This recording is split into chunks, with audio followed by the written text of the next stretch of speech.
Yeah. So it's the Just Listen project. The Just Listen Project. So, Yep. and I might, sorry if I overlapped the two. I had a doctor on here. She's basically doctor of listening, Dr. Laura Jenisic, and so And I'm connected to her on LinkedIn, and yeah. she reached out, and well, I think we just exchanged messages or something like that. So I love that she's there. Yeah. Uh, she has just in just her teaching me alone because this was nerve wracking for me at first, and holding I would holding, think, holding space in creating space is so much more work than shows, right? Yeah. yeah, it is. You think a lot of times I was like, oh, get up there in the microphone, I'll just perform a jig, and but it's just it's so nerve wracking. So her teaching me just the simple and the subtleness of just the art of listening has helped me quite a bit. I was like, it's helped me reconnect a lot just to when I was starting out in human resources and interviewing. So anyway, so a lot of progress. But thank you very much for being here. Absolutely. My pleasure. Sorry, I'm trying to get myself out of the screen here so I can Okay. focus on you. Get rid of me. How do I get rid of me? There we go. Well, I just want to start out now to clarify your. Go ahead and start with your name. I kind of want to know that I love your name. I just I whenever I say it is and make sure I'm pronouncing it correctly. You got it. Toussaint Bailey. Origination, and then also just kind of and also where you're at.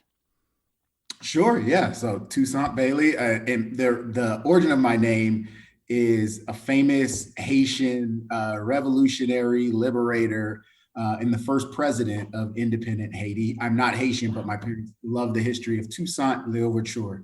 And his last name, and that's not his given name. He was named that for some of the stuff that he did. So All Saint is the first name, like kind of the good one. And then Louverture means the opener. So he was the breaker of chains or the opener of chains. So I now am kind of obsessed with the history. They had the foresight to give me that huge name. So I was walking around as a 2-year-old with that name too, right? Yeah, Like this big name, yeah, yeah. No big shoes to fill at all. No. right?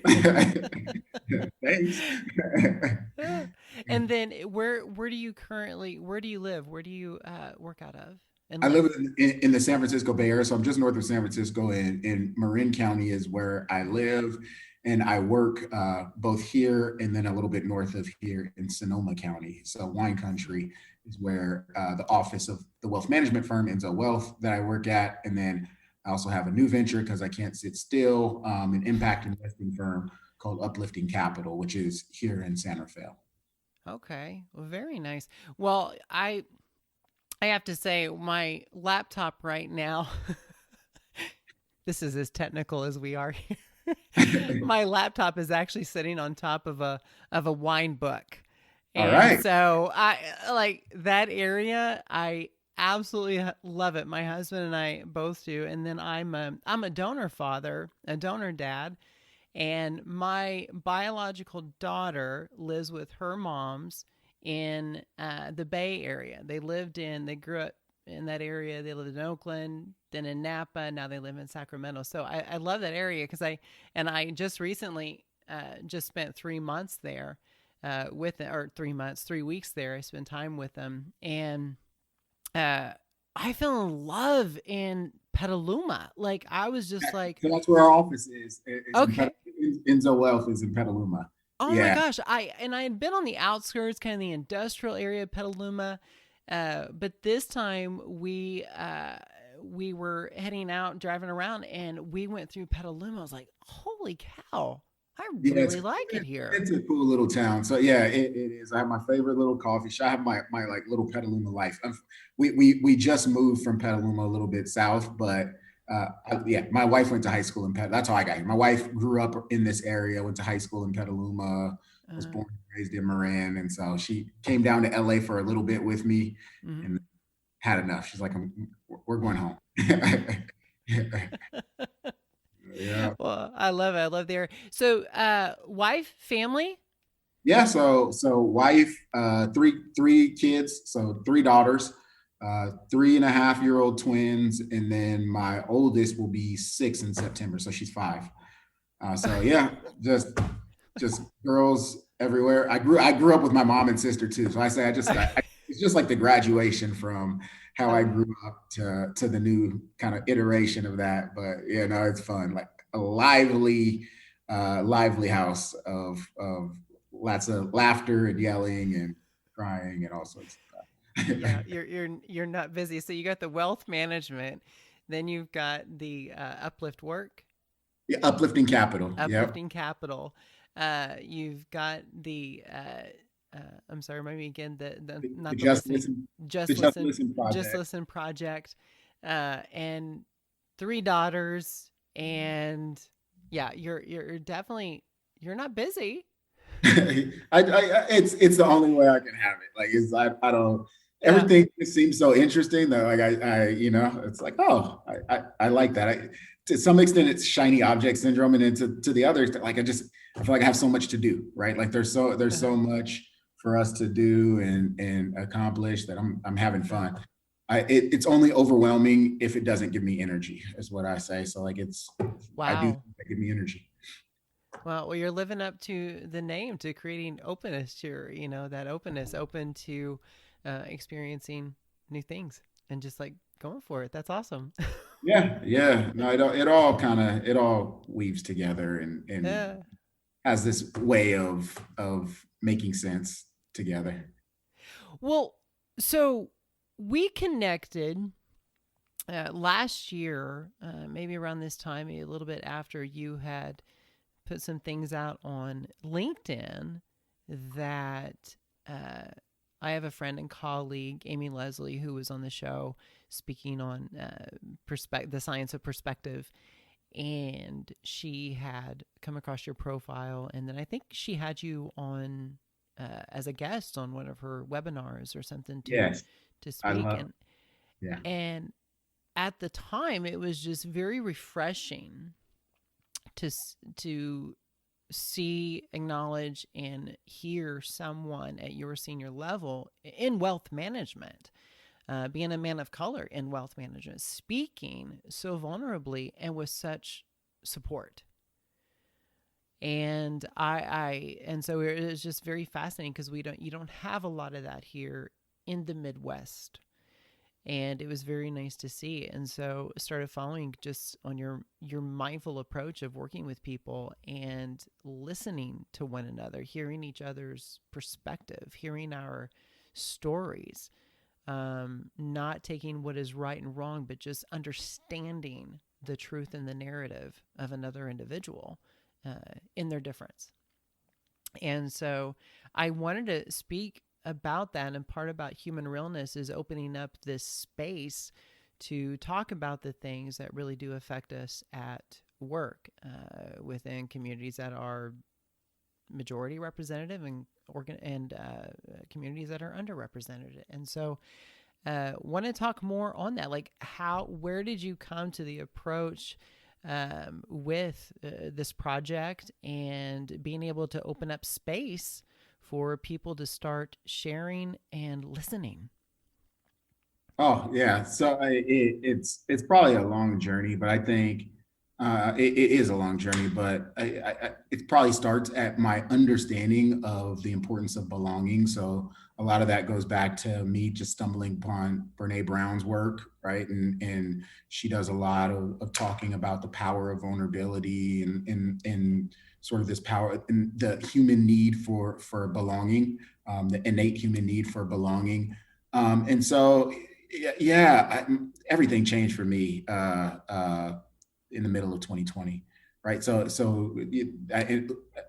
a lot of people, Mm-hmm. but I think particularly like the day I found out about George Floyd's murder, I think the human in me was it just busted through the professional that kind of contains that human.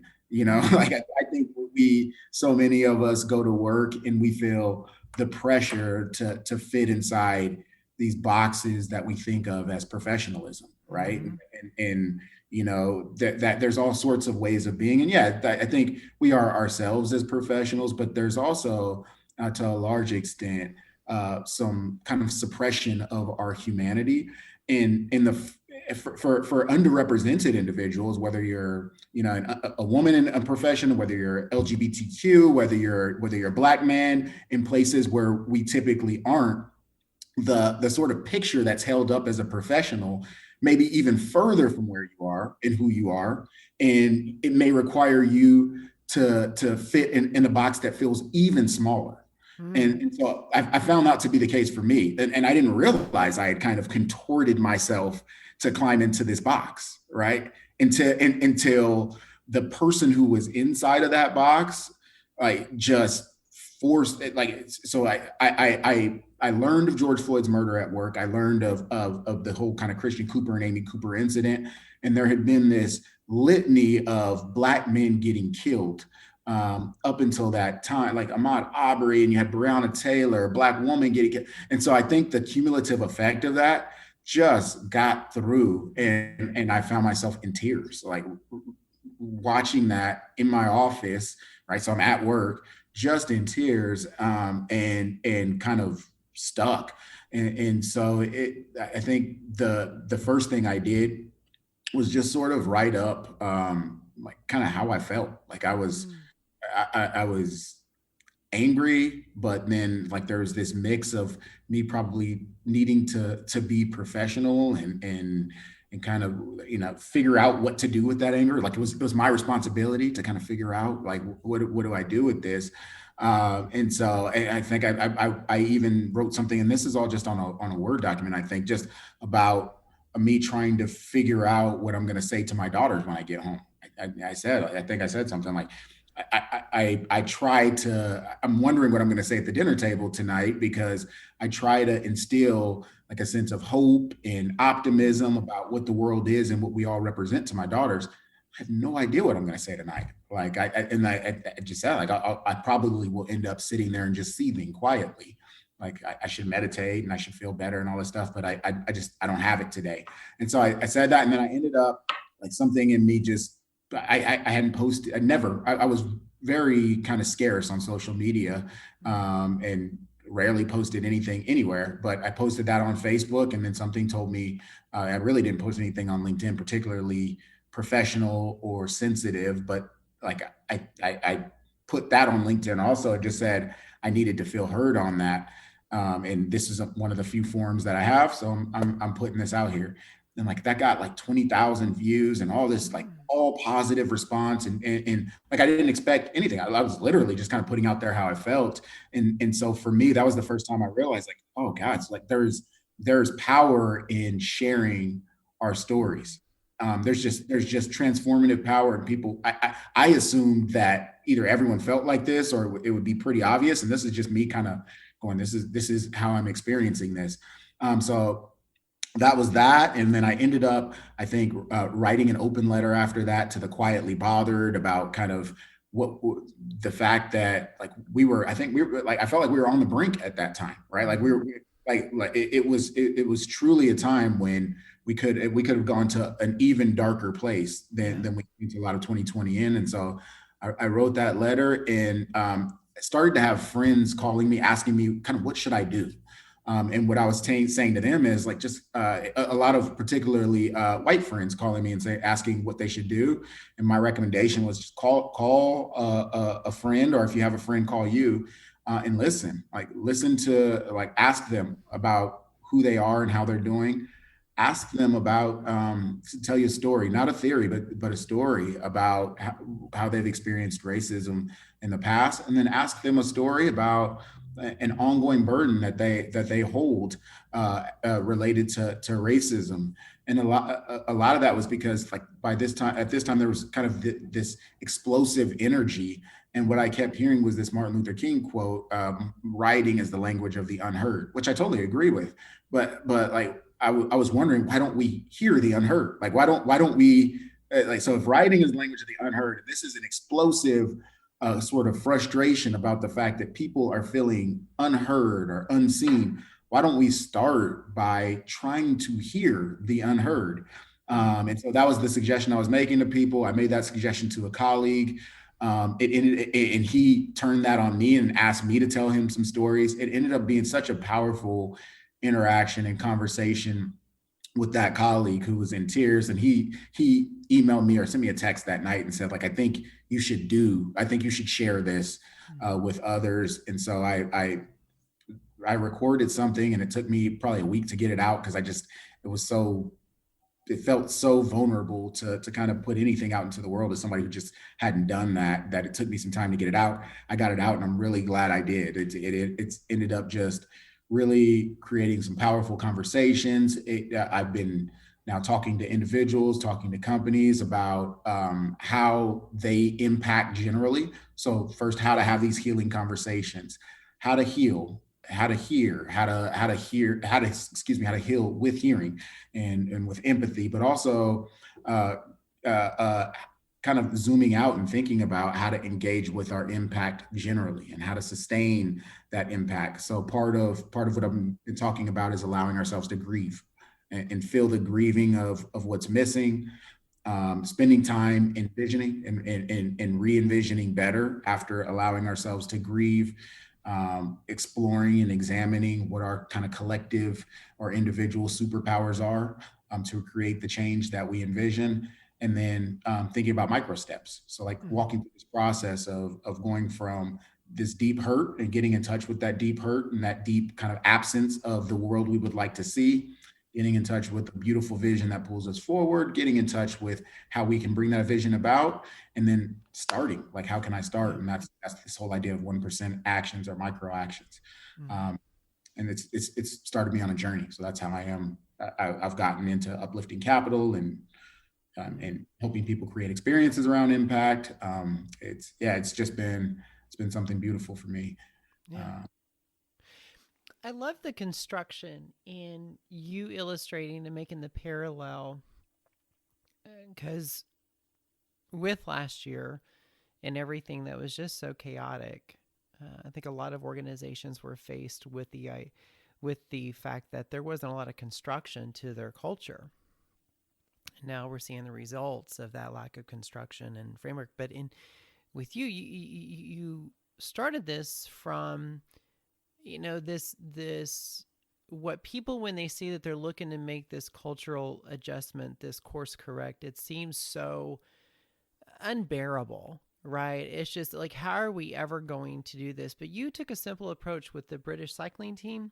Mm-hmm. And if we can just do 1% better each time, if we could just take the 1%, like, we don't have to win, like, that's like the secondary part of this, but if we can just primarily focus on one step, 1%, and how you did this, like, have one conversation, have one intentional conversation with a non-white, a black colleague, and open a space to have that perspective. That's 1% of that. And I love how you came up with that concept. Can you expand a little more on how you delicately kind of approach that concept and communicating that to your colleagues and maybe in some ways even your leadership Yeah, well, to build this framework? it's interesting. We have all this research and all this wisdom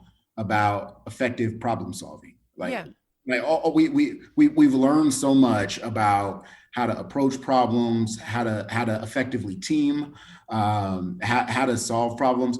But a lot of that, for whatever reason, hasn't been applied to solving these huge societal problems like racism.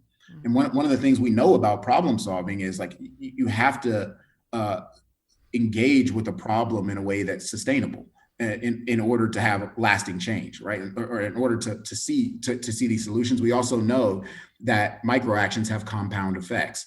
And so we like orienting ourselves to action and having a bias to action and just starting create something that can snowball. But with these big problems, I think there's often this sense that what we're doing is not enough, right? Like, so yeah, I can have a conversation, but that's not enough. Of course it's not enough, but we're not trying to solve racism in a day. And so what's likely to get the most people engaged in this problem? What's likely to keep people engaged in this problem? And I think quality action is informed by understanding, right? And so giving people understanding as action, or helping, or building, or creating understanding as something that they can do, and then not minimizing that as not enough or insufficient. I think that's enough. Like, there's this, people are burdened with guilt and obligation around racism too, and like, we all, myself included, are well aware that whatever we're doing is insufficient, right? So Mm. there's nothing anyone's doing that we can't point to and say, yeah, but you could be doing more of this. That goes for everyone. And Mm. so to start to acknowledge our victories, or acknowledge our starts, is really important. And so the conversations I had with our leadership team were really around getting people engaged with the problem of racism, with the disease of racism, who hadn't previously been engaged with that problem. And looking at the barriers to engagement. One of those barriers to engagement was like, what I'm doing is either going to be wrong, or it's going to be insufficient. Like, so let's acknowledge that off the bat. It probably is going to be wrong, and yeah, it's going to be insufficient to solve the problem of racism. However, here is a really powerful start. I know in my experience, being heard has been healing, and has been transformative. And I know I have heard back from the people who have listened to me that hearing my story has been transformative. So why don't we start there? If there's a baseline level of trust between this individual and this individual, why don't we start with a human to human conversation, where we kind of lay the ground rules and create a container that is safe, Mm. and kind of psychologically uplifting rather than damaging for both of them. And for me, doing that, and then kind of demonstrating how that could be done, was a powerful form of the work, right? A powerful form of doing that work. And I wanted to, um, not kind of pat people on the back for having a conversation, Mhm. but I wanted them to engage with the work. And if this level of engagement is one that they hadn't done prior,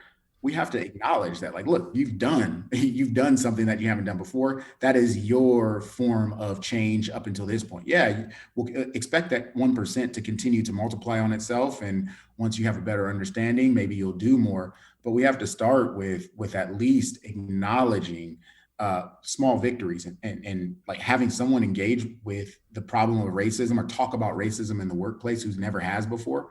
That's a victory.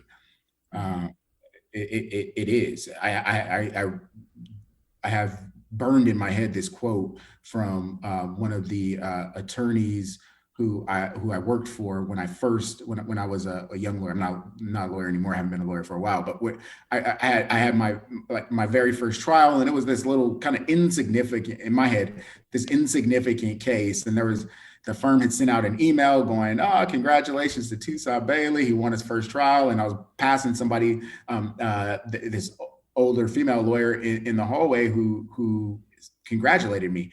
And I think I said something like, "Yeah, but it was just it was like a little kind of tiny." And she stopped me in my tracks, and like looked at me serious and goes, "We do not minimize our victories. We do not."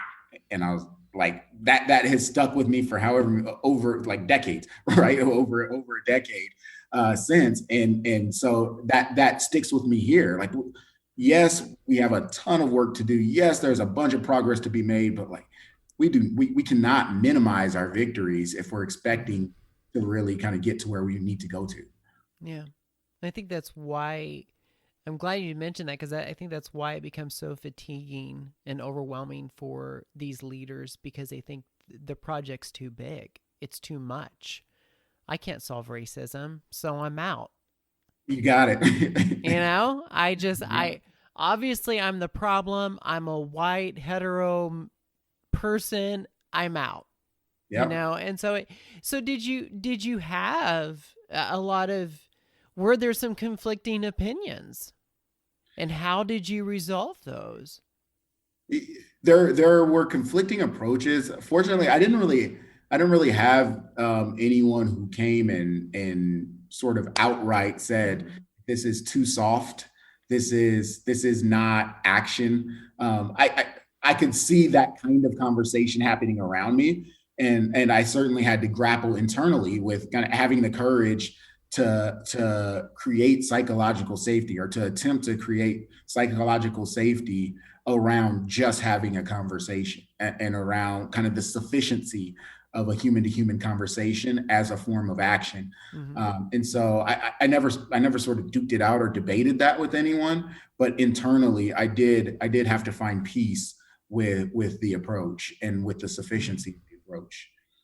It's important to realize that even for myself, because I in these dialogues and what I see now on social media, there it's a right or wrong. There's no Yeah. and it just becomes so polarizing that people, it doesn't even matter. I've seen individuals with PhDs and people with just now getting into the job market, and it's like this, they can't overcome that ego, essentially, to have those conversations, to know if there could be an issue that they need to deal with in order to get into the conversation. It takes a certain amount of grit, because what I've had to learn is that I I've had to be mindful this last year of where my trigger points are Mm. before I go into that conversation.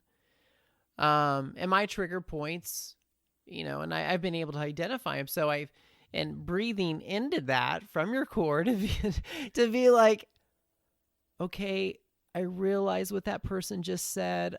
It could be a willful ignorance. It could be a perpetual ignorance. There could be, I don't know for sure, but I do know it's not a personal attack on me. It is a misguided approach to this, uh, echoed ignorance that they're just projecting or something. And so but I've had to really be mindful of my triggers before going into these conversations. And I think creating that psychological safety for myself and identifying my trigger points, embracing just what you did, like embracing what the issues are, but then being able to just settle into having some good psychological safety. And I want to understand, like, how did you, because I want to see the construction of that psychological safety, because that seems to be such a major point in the anxiety factor of organizations not leading these critical conversations and dialogues, because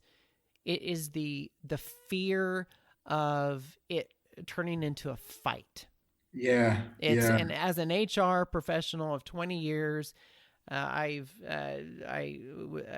led groups to start dialoguing in the military on the repeal of Don't Ask, Don't Tell, what that was going to look like 12 years ago, and so I know going into these conversations, it's so what psychological safety pillars, construction framework did you design with your colleagues to build these? What were some of the Yeah. values? Yeah, so part of it is understanding. So going in, I think the biggest one is understanding that this is an imperfect conversation on both sides, like Imperfect. imperfect. So assuming uh, good intentions, assuming that, and so starting the conversation with two people who have a baseline level of trust Mm. is essential. And so, yeah, like I never try to facilitate a conversation between strangers. And I just never did. Maybe there's a different kind of conversation that works, or a conversation at a certain depth. But for me, I thought it was really important to start a conversation with two people who trust that one another have the right motives for each other, and want to see this problem solved. So Mm. starting with that level of trust, and then going on top of that level of trust, understanding that the execution of the solving this problem, the execution of the conversation Mm-hmm. that's supposed to solve it, is going to be imperfect. Mm. So like the speaking is going to be imperfect, and there may be things that one could easily take offense to. The listening is going to be imperfect. You can coach someone as much as you want on how to listen and how to create a container, But if their style of listening or even their call response in some way triggers pre-existing trauma coming from the speaker, it's not going to be a perfect match. So understanding that there's on one side trauma that was there before that listener ever showed up, and on the other side there's shame that's there, and these are two different sides of this same legacy of dehumanization. Trauma on one side, shame on another side. Those things may trigger each other, will likely trigger each other in this conversation. Like, let's understand that going in. Like, let's accept that imperfection that those elements introduce to the conversation going in. And so I think that's big. Like, those are big ones. And then like that same sort of kind of mirror relationship of trauma and shame, there's this whole vulnerability and empathy. So on one side, understanding that the superpower that needs to be cultivated and leveraged in sort of what you are trusting is this being vulnerable. So on the sharer side, trusting the power of vulnerability and what showing up as your vulnerable, authentic self will do for that conversation. And on the other side, empathy.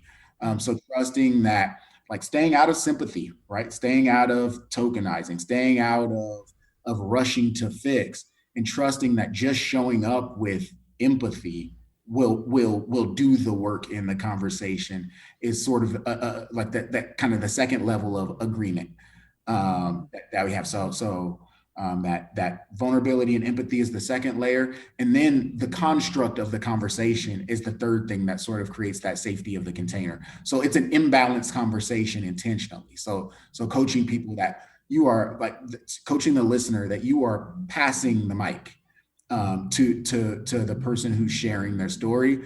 We are in this conversation because that person is unheard or underheard.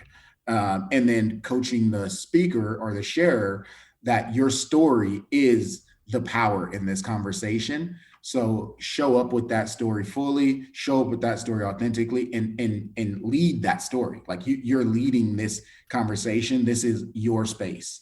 So stepping into that, and then there's some coaching around kind of how to execute on that. And so coaching the listener on what call response looks like from an empathy standpoint. So projecting empathy rather than sympathy, kind of what some of the skills are around holding space, moving the conversation while not kind of suffocating the conversation. And then on the other side, just really storytelling, like, and kind of coaching on the value of story.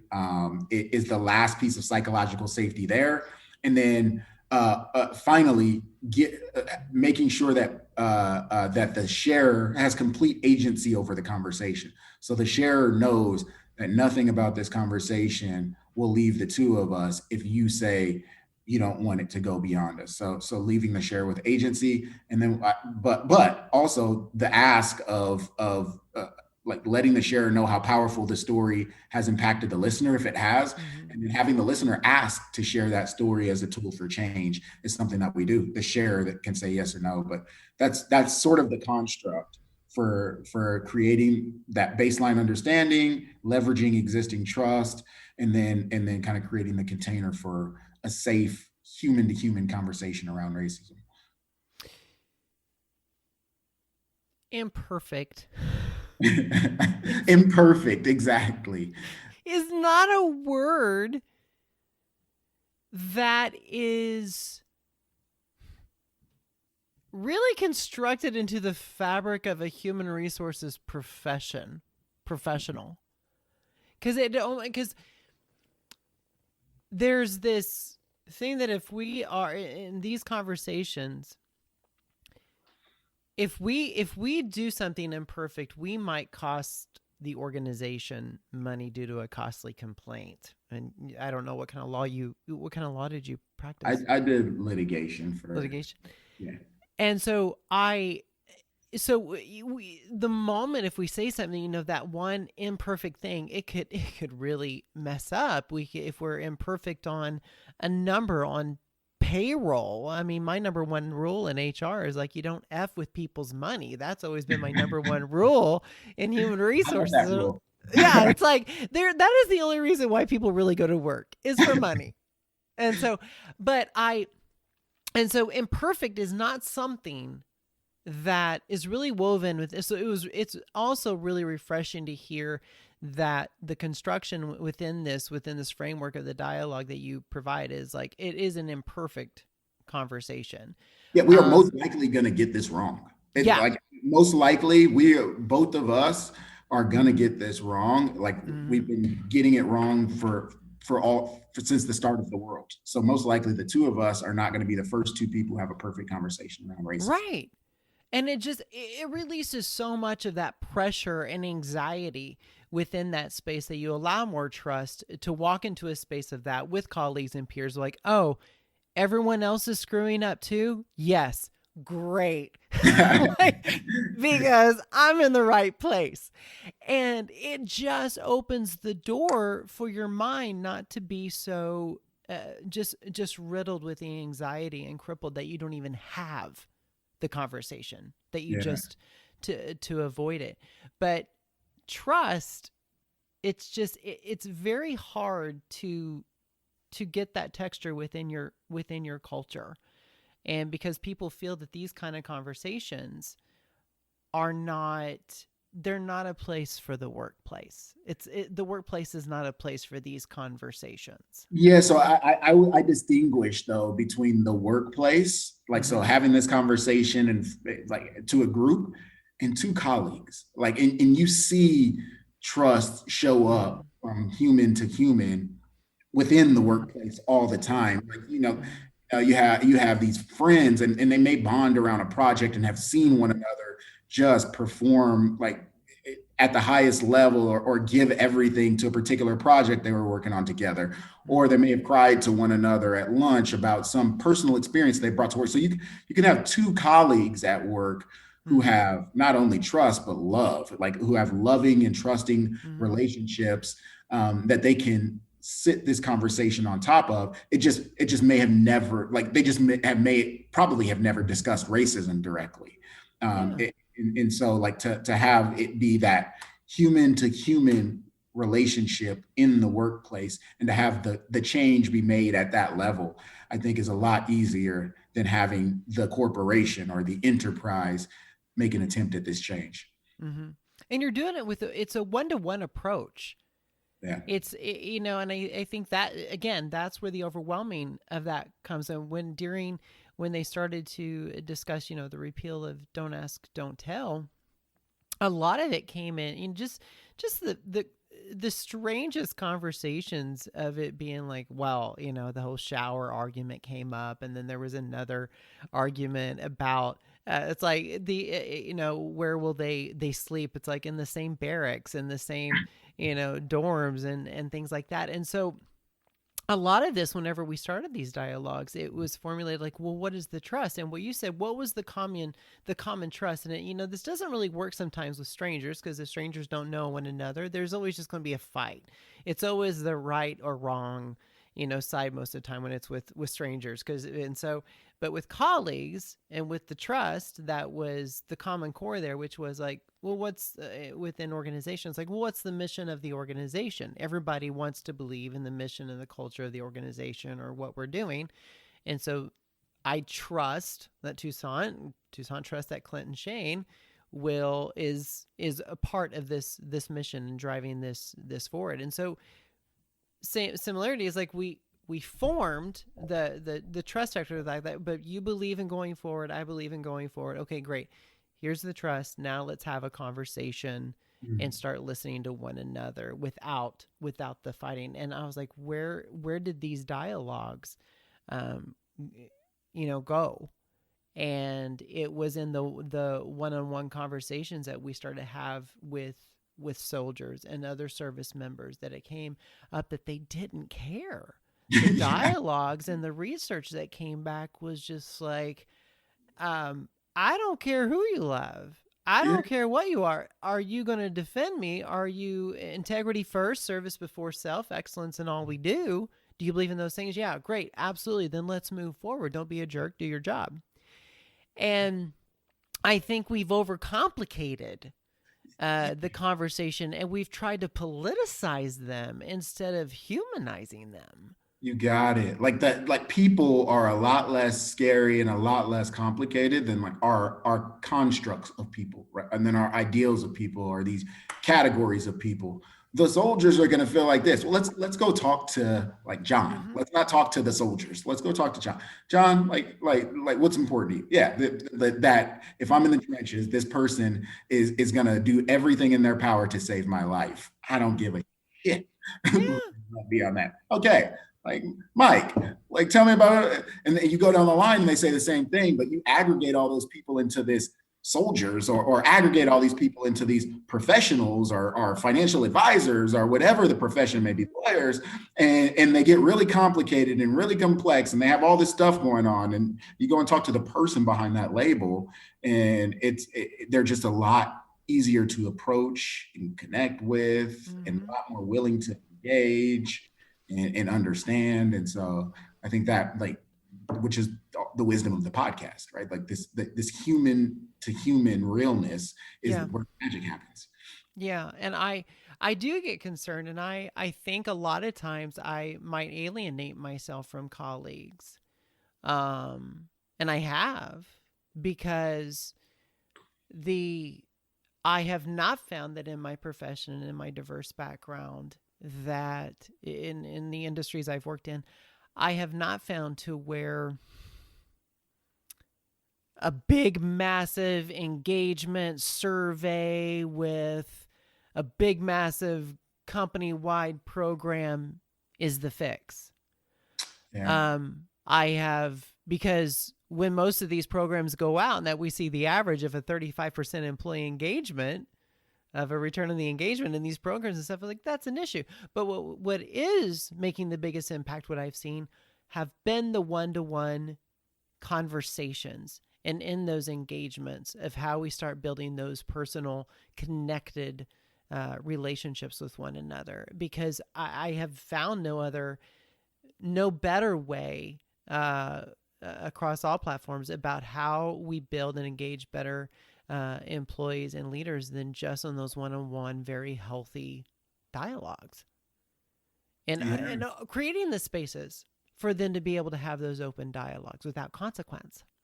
Yeah. And that's a big one, right? That's a big one. Like for like, diversity is one thing, but belonging is really hard to do, right? So Mm-hmm. in like belonging in the fullness of ourselves, right? Mm-hmm. So saying like, yes, it's actually disruptive to what we've been for the last 100 years, but we Mm-hmm. welcome you as fully expressed, to be that in our organization, and to have dialogues as fully yourself in our organization, and to have your sort of inconvenient issues be right be aired in our Mm-hmm. organization, because those issues show up with you at work. Like you are a Mm-hmm. human being at work. Yeah, you're black at work, you're gay at work, right? Like all of that comes with you.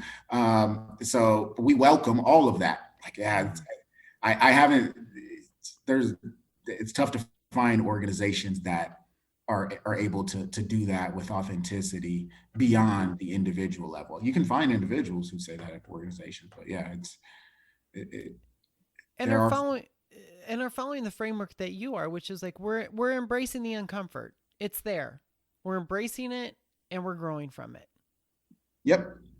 And we know we know what we've done up to this point hasn't been right, and we know as we make change we'll stumble. And I go back to there's so much wisdom that is out there around how problems are effectively solved. Some of that is like building failure into the process. People like knowing like this idea of a growth mindset, right? Like knowing that we are going to have multiple iterations of tries at solving big problems, and there'll be some stumbling along the way, and we'll iterate and shift and change based on that stumbling. Like big problems and smart organizations or smart organizations are tackling big problems knowing that failure is built in. It's just on these really emotional, touchy, deep-seated issues, it's hard to accept that failure is part of the process, but it is. And that takes a tremendous amount of grit to Yeah. be able to see, like, I'm probably going to fail at this, but I'm going to do it gracefully. Yeah, probably gonna fail at this multiple times. I'm Yeah. probably gonna fail at this. I'm probably not gonna see this problem solved in my lifetime. Mm-hmm. I'm probably, as wise as I am on my own stuff Mm-hmm. and how bias shows up against me, I'm probably walking around with a similar level of bias or blindness to other forms of discrimination or like other people's human suffering. Like I think acknowledging that we're all coming up short is liberating to me. It's like, yeah, I'm gonna get it Yeah. wrong. I'm Yeah. getting it wrong somewhere. Yeah. I've even found like I've gotten in this last year in just the identity terminology, education within the workforce with LGBTQIA. These are things that even that I never thought would find its place in the workplace. I'm grateful it has because it's brought some visibility. I do think there are a lot of ways, and some people are taking a very extreme approach by with some of the usage of pronouns on with policy and stuff. So that those are some things that I want to talk through with the right individuals, people who may know a little more than I do about it, so I can have a better understanding. But the again, those that takes a certain level of trust. So I know that I'm coming up short in what I should even know as a tenured professional in both diversity consulting and human resource consulting. I was like, there is so much more to learn, and I think that's my fear is this stopping point that our leaders that I've experienced seem to have. Like, well, now we're just inching towards retirement, or we're just like we're over these critical dialogues. We're over these critical conversations because to them, they just seem like problems that they have to solve. It's Mhm, just a problem mhm. instead of it being a challenge that they can work to overcome. So it's different how people see things that I may not look at them. I was like, this is a challenge. We can take care of this people. And others like, no, it's this is out of control. This is chaos. These are these things. And so uh, I don't know really where I'm going with all of that, other Yeah, than the fact that the conversation is, of it just being a better construction to how we can help each other have these conversations. yeah. So I think we have to think about sustainability and how to keep people engaged. So I Mm-hmm. think the whole idea of 1% or micro actions gets people engaged.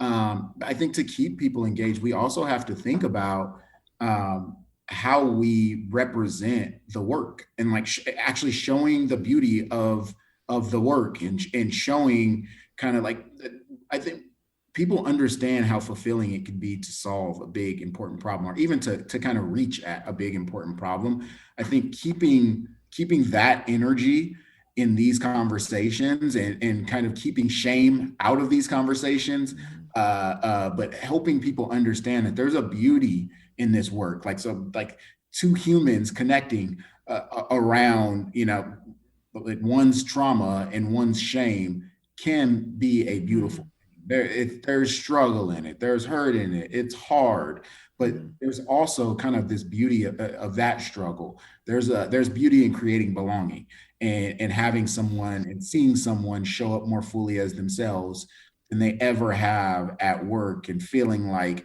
they're more connected to their workplace than they've ever been because it's the first time that they've ever truly kind of brought themselves to work. Like I think like telling those stories and again not minimizing our victories, like telling those stories of like these personal human wins Mm-hmm. are is important to keep leadership and to keep ourselves kind of locked into to grappling with these problems. What has been some of the outcomes from this? One internally with your colleagues, but also externally with your clients. I'm sure this has helped them with maybe some dialoguing with the financial management, even with with your clients and just how they approach some of their diverse clients. Yeah. Yes, there's that. I think primarily though it's been a deeper level of connection Mm-hmm. among us in the workplace. I think as I kind of have taken the restrictor off and feel like I'm more free to be myself at work. I think that's permeated our culture. It's permeated what we are striving to do. I just there's a greater level of humanity that's been showing up at our workplace. And I've heard the same at other places where I've gone and talked about these kinds of conversations are talked about impact generally. And so for me in my internal experience, it's been transformative to the point that I have not only wanted to personally go toward um, creating and living in this kind of impact, but also bring others toward this. And so, like, I just kind of deconstructing I talked a little bit through that framework earlier of like deconstructing my journey of first grieving this problem, like allowing it Mm-hmm. was the first time I'd allowed myself to really, as an adult at this age, really feel deeply into what it felt like to be hurt by racism, and like just let that hurt be. And that gave me the opportunity to go from that place to start envisioning something better, where people could have conversations across, racial lines, and kind of have this human connection that I wasn't seeing. And then from there, starting to think about, okay, so what capacities do I have to add to that? Oh, well, I've done this work in mindfulness. I've done, I've been in this emotional intelligence community. Why don't I start thinking about taking some of those capacities and some of that understanding that I have, and injecting them into these conversations to create a safer container to have these conversations? And why don't I get started? So doing that for myself was really uplifting, right? And so I started to have conversations with other organizations about how they could go through that same process. And it's where I wanted to live. It's what I wanted to do. And so that's where I'm going. I started a firm around investing, right? So marrying what I do for my day job, wealth management, with this idea of impact. And what I Mm-hmm. want to do is take people through their own forms of impact. Some of that may be in the form of investment, but I also want to coach people through, like, look, this is a way to impact the world that's true to you. Yeah, Yeah. don't impact with your dollars if that's not what you're feeling. Impact with your voice, impact with your ears, right? Or educate yourself. Mm-hmm. And so just kind of helping people through that is something that I've found personally fulfilling, and where, at least for the foreseeable future, I'll spend my time and give my attention. You're like the investment guru. You invest in all areas and ways. I have so much to learn about investment, but I'm connected to some really really smart investors, and some really really exciting companies, exciting funds. And so I feel Good. fortunate. What I understand is what clients are Mm-hmm. looking for beyond and beneath money. Yeah. And I understand that, money is a conduit to that conversation, but helping people get in touch with really what's most fulfilling to them, or helping them make the impact that they want to have on the world, is really what people are looking for. So back into that with their dollars, and then helping financial advisors broadly do that with their clients. Those are my superpowers. The actual investments, I make sure I'm partnering with people who are really smart and really connected to do the blocking and tackling on investment. It's like full scale human investment, and like it's like a full scope of the wholeness of investment that we can take within ourselves and our finances as well. I absolutely love it.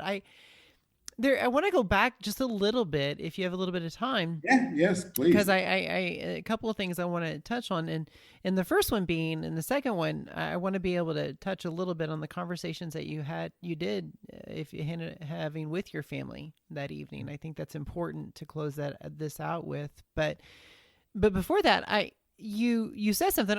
Everybody uses the term empathy, approach things with compassion, and it's so good to see it starting to weave into organizational cultures, especially when these dialogues. One of my value pillars is empathy that we have with my consulting, and but you separated the empathy from sympathy.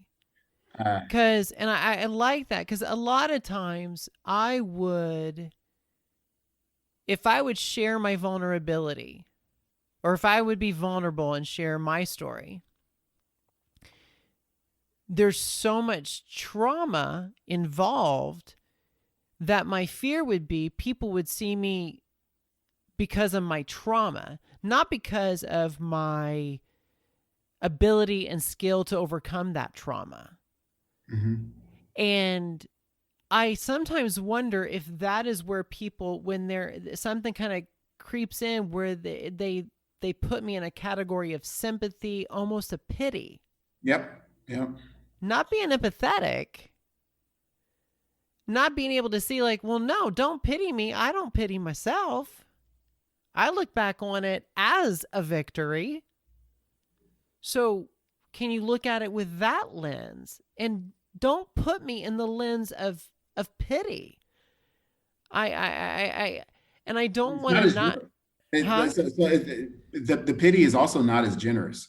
And No. so empathy is sitting right with you in all of that hurt, in all of that experience that you've dealt with, and also seeing, sitting with you in sort of this story of overcoming, right? And this story of moving forward and kind of feeling all of that with you, walking right next to you or sitting right next to you Yeah. as you journey through that experience. Sympathy is completely separate from you going, wow, that looks hard. Good luck with that. Or, oh, like way back here. What, completely separate from it, not sitting Yeah, with you, a difference between sitting in the kindness. stands, right? Like sitting Yeah. in the audience and going, oh, and like that doesn't, you're right. So what? Like that doesn't do anything for anyone. It doesn't, Yeah. you're not unlocking anything. And you're absolutely right. It's like it misses. You don't feel seen. It's not truly seeing.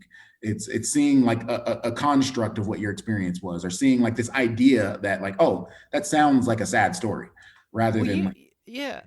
And you mentioned, did you mention what it, in the your on your video? Did you call it? What was it? The oh shoot, the advocacy box. What was it oh called? yeah, oh, yeah. And so that's checking off the advocacy, checking off Like our because advocacy I had box. a, yeah, I had a leader one time said, well, I think we just need to be nice to people as part of their cultural engagement, and I said, well, what's nice? Yeah. And they were like, if so and so is wearing a cute blouse, or if you did well in a project, saying good job. And I'm like,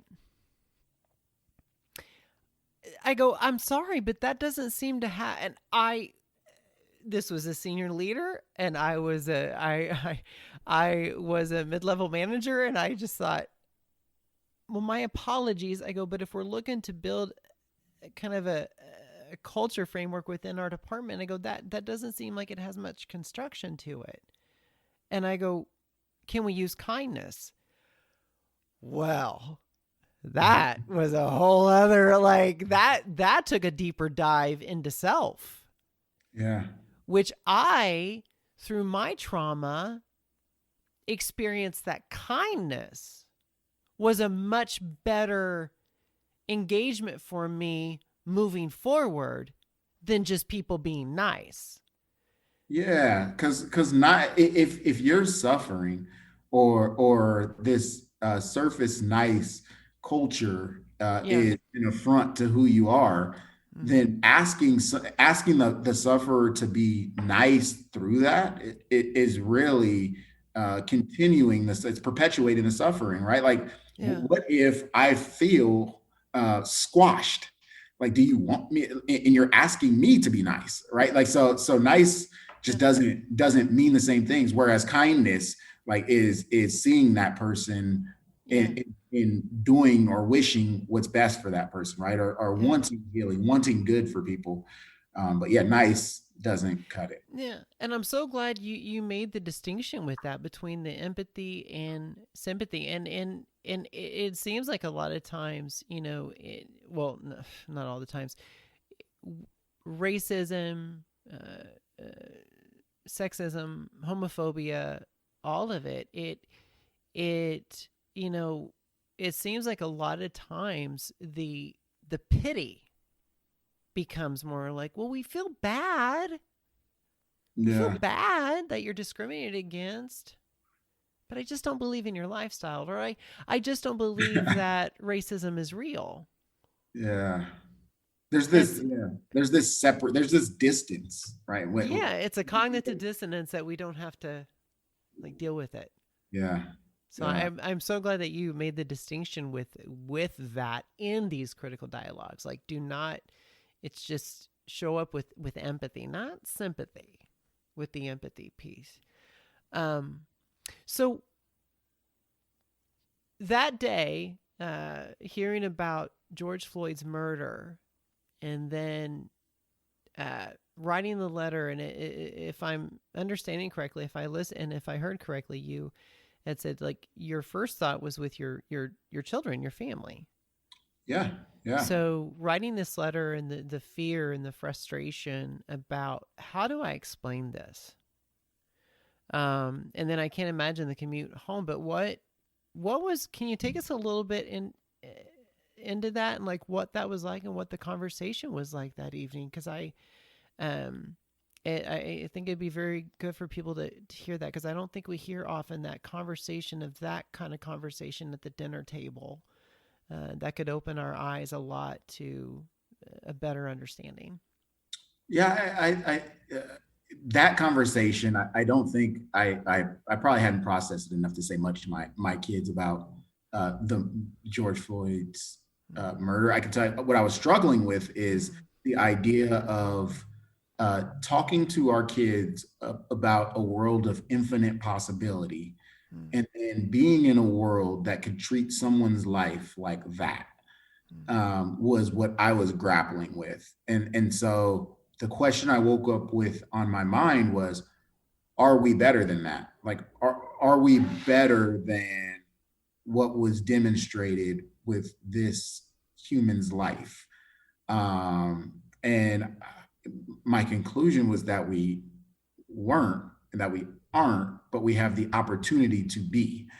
And it will require all of us to kind of seize that opportunity immediately. Like I said, I felt it was a letter written feeling like we were on the brink. Like we this is what, like that act is what we were, like is what we, I think we've actually even gotten better since then, but that was who we were.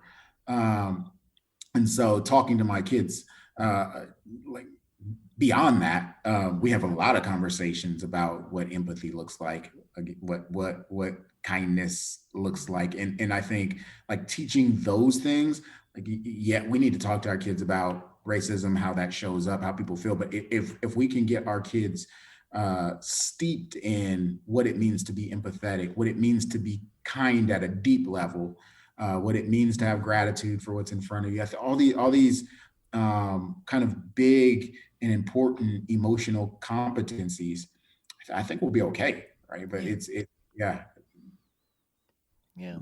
yeah, Well, what's on the agenda? What are the projects? I mean, I know how busy you said you uh, or I'm saying you're busy, but you got a lot of things that are going on. You definitely have uh, a good healthy bandwidth with what you're doing. But what's on the horizon? yeah. So my kids are always on the agenda, right? So just Yeah. finishing up soccer camp and dance camp is top of mind right now in terms of agenda. But for me, it's uplift, like just figuring out ways to uplift with the tools I have at my disposal. And so really thinking about taking people on that journey of how they can themselves be uplifters, and do that in a way that's true to them, that's sustainable, that kind of feels beautiful to them, even if there's some struggle involved, like helping people feel uplifted as they are uplifting others is something that's important to me. Seeing that done with, I see a whole lot of wealth change hands on a regular basis. We manage a whole lot of wealth. I'm at a firm that manages over $1 billion. Like seeing that go to impactful causes, many of them for profit, some of them philanthropic, and seeing people understand the power of their money to make change is something that's important to me. So that's where I'm working. I'm uplifting capital is about, which is what I'm founding, and we're raising a seed round for that company, right? Myself and a co-founder right now, we're raising a seed round to build out this platform, to open up wealth management and other places where money sits, to these impactful companies that are changing the world. That can be changing the climate, that can be changing people, whether that diversity, equity, inclusion, education, health and wellness, and that can be changing the economy, like through microfinance and give you, so all of those things, and helping people kind of figure out where in that world they want to make change and how to do that is what I want to do, is what I'll be doing for the foreseeable future. Still helping people find fulfillment with their money at Enso. I'm still there and still doing that also, but impact is in uplifting is kind of my calling. Well, you're definitely living up to the name. I have some work to do. That Yeah. man was great. Yeah. Yeah. Not a little bit sure, but yeah, I'm trying. Hey, celebrate the victories, I'll Toussaint. celebrate the Tell victories. us, Yeah. celebrate the victories. How do listeners? How do folks get connected with you? I should be better at social media, but I think LinkedIn is probably the best way. I should be on Facebook and Instagram and Twitter. I'm not really. And so send me a message on LinkedIn. You can email me, Toussaint at Enso Wealth or Toussaint at Uplifting Capital. Yeah, those are really the best ways. And do you have a website or? Website. We are raising our seed round for Uplifting Capital, so we don't even have a website built yet. That's in development. Okay. Well, great. Well, I hope our listeners and people get connected with you, or at least be able to connect and then see the growth, and then start building that network for you, and seeing what we could do to help you build that network to make some impact. Yeah, I'd love it. I'd love to help however Bring I can. that impact here to the Midwest. I have so much love for the Midwest. Somehow with the Just Listen project, like I created this connection. So Amy's part of that, and there are others, and it's been this powerful connection I've felt. Yeah. Yeah. Yeah. Well, you're a great talent, a great voice, and can't thank you enough for this time, Toussaint. And I can't wait to see all the stuff that you're going to be doing to make some big impacts. Thank you. Thank you for this beautiful space. Yeah, thank you very much. Bye. Bye. See ya. That's pretty much it. Listen, I'll send a follow-up email, and I did send on your LinkedIn. I sent a thank you video this morning. I love it's that. really cheesy. No, I absolutely loved it. I thought, like, this is so cool. Like, yeah, I got it and love it. I never know what to do, and I'm like, I want to be grateful, and like some friends like, send a gift, do this, do that. I'm like, I think at the end of the day, some people just have too much crap, and I thought, what if I just send them a personalized like thank you, and just a little short little video in the morning when I'm having my coffee. I think that's awesome. I loved it. That's exactly what I wanted. Yeah. Well, listen, hey, I can't thank you enough, and I definitely want to be able to stay connected with you, and I certainly admire the work that you're doing, and I love seeing your posts on social media. They certainly give me a lot of hope and inspiration to continue doing this work as well. Likewise.